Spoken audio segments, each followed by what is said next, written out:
Greetings, another vlog from me. Today's topic is decarbonizing travel. I'm coming to you from my backyard here in Manassas, Virginia. You can see the trees in full bloom and you could probably hear the occasional bird. So why talk about decarbonization? I'm talking about this, been thinking about this, been writing about this, making decisions based on this because of the question of climate change. As some of you know, I've been researching climate change and its impact on the future of higher education, as well as how global warming reshapes our future.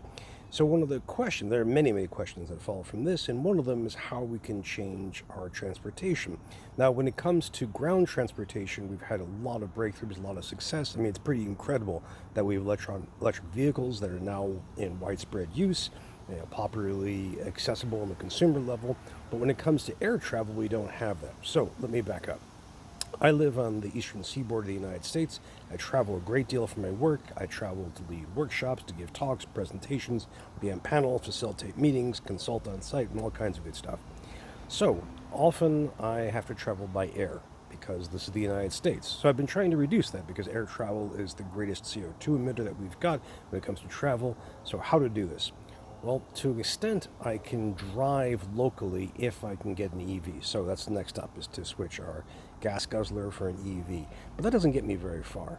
I do have, within a couple of 100 miles, some good access to sites by train.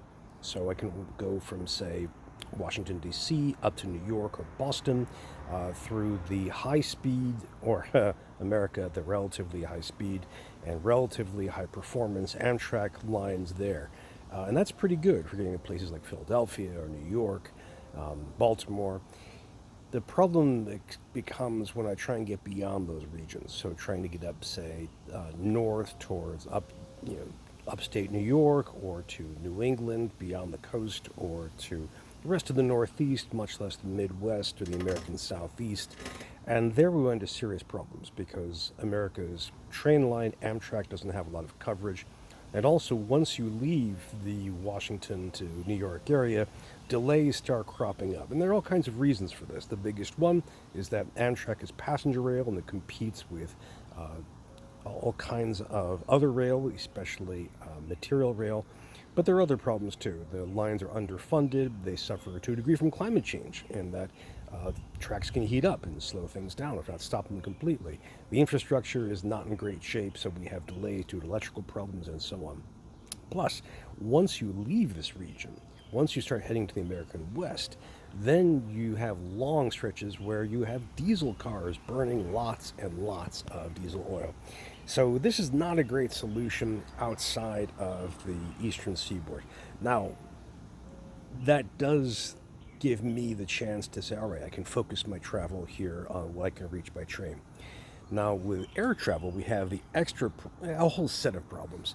A traditional or classic response is to buy carbon offsets for air travel.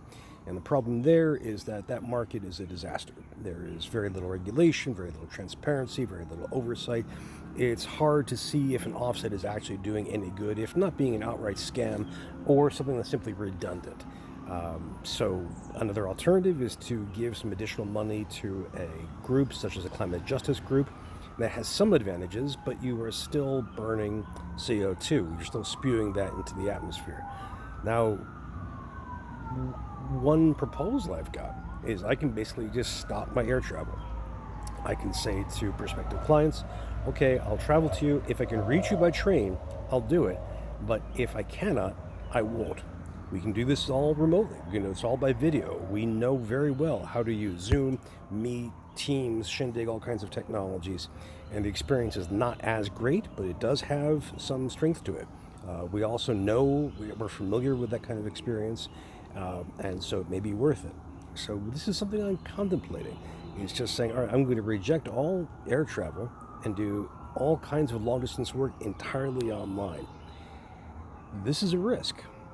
I get a lot of my income from doing professional engagements that I reach by air. So I am potentially losing out on those. I do a great deal of live video events, which I'm really excited by, which have all kinds of good advantages to them. but I charge less for them, as most people do, because they are not quite as valuable. You don't get the full emotional experience of being with somebody else in terms of the interpersonal bandwidth and so on. So, what do you think?